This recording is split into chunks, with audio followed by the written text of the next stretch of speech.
ହଷ୍ଟେଲରେ ବି ଏତେ ଟେଷ୍ଟି ଇପି ବନାଯାଇପାରେ ସେ କଥା କେବେ ଆପଣ ଭାବିଛନ୍ତି? କାହିଁକିନା ହଷ୍ଟେଲରେ ରାତି ଅଧରେ ୱାର୍ଡ଼େନଠୁ ଲୁଚି ଇପି ବନେଇ ଖାଇବାର ମଜା ହିଁ କିଛି ଅଲଗା। ଖାସ୍ କରି ଯେତେବେଳେ ନିଜ ଖୁରାଫାତି ବ୍ରେନ୍ର ୟୁଜ୍ କରି କ୍ୟାଣ୍ଡେଲରେ ରୋଷେଇ କରାଯାଏ। ବଟ୍ ଆଜିକାଲିକା ପିଲା ଆଉ ସେ ମଜା ପାଉନଥିବେ କାହିଁକିନା ସେମାନେ ସବୁ ୱାଟର ହିଟର ଗ୍ୟାସ୍ ଏମିତି ସବୁ ୟୁଜ୍ କରୁଛନ୍ତି। ବଟ୍ ଚାଲନ୍ତୁ ଦେଖିବା ଆମ ଟାଇମ୍ର କ୍ୟାଣ୍ଡେଲ ଲାଇଟ୍ ଇପି। ସେମିତିରେ ଦେଖିବାକୁ ଗଲେ ଘରେ ତ ପାଣି ଗ୍ଲାସ୍ ଆଣିବାକୁ ବି କଷ୍ଟ। ବଟ୍ କଥା ଯେତେବେଳେ ହଷ୍ଟେଲର ନାଇଟ୍ ଇପି ଉପରେ ଆସେ ନା, ମୁଁ ତ ନିଜକୁ ପ୍ରଫେସନାଲ୍ ସେଫ୍ ମନେ କରେ। କାହିଁକିନା ଦୀର୍ଘ 7 ବର୍ଷର ଏକ୍ସପିରିଏନ୍ସ ଅଛି ହଷ୍ଟେଲରେ ନାଇଟ୍ ଇପି ବନେଇବାର। ସେଇଥିପାଇଁ ତ କହୁଥିଲି ଆଜିକାଲିକା ପିଲା ସେ ମଜା ପାଉନଥିବେ। ସେଦିନ ବି ସବୁ କେତେ ନିଆରା ଥିଲା। ରାତି ଅଧରେ ପଢ଼ିବା ପାଇଁ ଚାହିଁ ବସିଲା ବେଳୁ କୋଉଠି କେଜାଣି ଇପି ଖାଇବାକୁ ଇଚ୍ଛା ହେଇଯାଏ।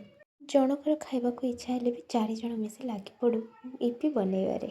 ସଭା ଶେଷରେ ଚାମଚେ କି 2 ଚାମଚ ଭାଗ ପଡ଼େ କି ନାହିଁ, କିନ୍ତୁ କାମ ସବୁ ଗୋଟେ ଘଣ୍ଟାରେ କରିଦିଅନ୍ତି।